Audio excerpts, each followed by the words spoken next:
తన పిల్లలు శిశుమందిర్ పాఠశాలల్లో చదువుకోకపోవడం దురదృష్టకరమని కేంద్ర మంత్రి బండి సంజయ్ కుమార్ వ్యాఖ్యానించారు. కరీంనగర్ శ్రీ సరస్వతి విద్యామందిరం లోఖేల్ కూత్ క్రీడా పోటీలను ఆయన ప్రారంభించారు. ఈ సందర్భంగా మాట్లాడుతూ కేవలం విద్యే కాకుండా విద్యార్థులకు భారతీయ సంస్కృతి సంస్కారాలను నేర్పించడమే ధ్యేయంగా ఈ సంస్థలు పనిచేస్తున్నాయని కొనియాడారు. ఇక్కడ చదివినవారు నేడు సమాజంలో ఉన్నత స్థానాల్లో ఉన్నారని ఆయన పేర్కొన్నారు. ఇప్పుడు ఇంగ్లీష్ మీడియం కూడా స్టార్ట్ అయింది కాబట్టి ఎక్కడ పోయినా కూడా అందరూ చాలా మంది నేను కూడా బాధపడుతున్నా. మా పిల్లలు కొంచెం శిశుమందిర్ పాఠశాల కొంచెం ముందు ఇంగ్లీష్ మీడియం పాఠశాల తయారు చేస్తే మా పిల్లలు కూడా దిల్లేసేవాళ్ళు. కాబట్టి మా పిల్లల దురదృష్టం అది. నా అదృష్టం శిశువులు చదువుకోవడం, నా పిల్లల దురదృష్టం. వీళ్ళకి చదువుకునే అవకాశం రాలేదు, శిశువులు చదువుకునే అవకాశం రాలేదు. శిశుమందిలో మళ్ళీ వాళ్ళ పిల్లలు పక్కన అవుతారు. కాబట్టి ఈ శిశుమందిర్లో ఒక లక్ష్యం కోసం పనిచేస్తున్నటువంటి సంస్థలు కాబట్టి మీరు చూడండి, దీని పాఠశాల ఉపాధ్యాయులు చూడండి. వాళ్ళ దీనిలో ఉపాధ్యాయులు మన స్కూలే కదా. నేను మీ స్కూలా, మీరు నా స్కూలా? అట్లా కాదు, మనం అందరం స్కూల్ శిశుమందిర్ అనాలి. మన స్కూల్ ఏం పేరు? శిశుమందిర్ అంతేనే కదా. శ్రీ సరస్వతి శిశుమందిర్ స్కూల్ మంచిదా కదా?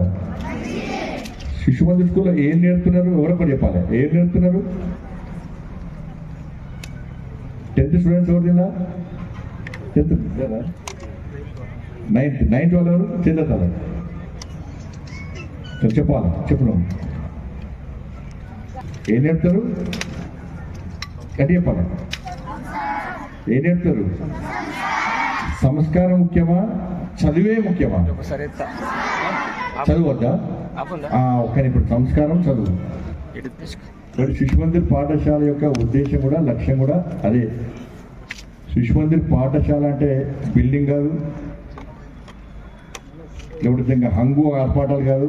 శిశుమందిర్ విద్యాలయం అంటే మౌనంగా దేశ భవిష్యత్తును నిర్మిస్తున్నటువంటి ఒక కర్మాగారమే శిశుమందిర్ పాఠశాల. దేశ భవిష్యత్తు గురించి ఆలోచిస్తే కూడా ఈ స్కూల్లో ఊకే ప్రతిరోజు చర్చిస్తూ ఉంటారా దేశం గురించి?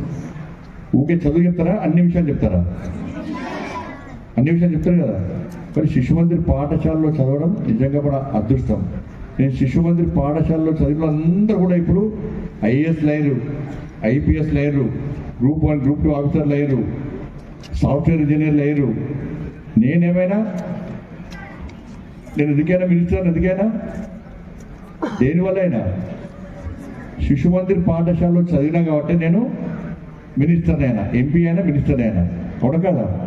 మీరు కూడా మినిస్టర్, ఎంపీ కావాలంటే శిశుమందిర్ పాఠశాలలో కూడా మీరు కూడా అవుతారు. ఇలా కలెక్టర్ కావాలనుకుంటే చెల్లెత్తులు సార్.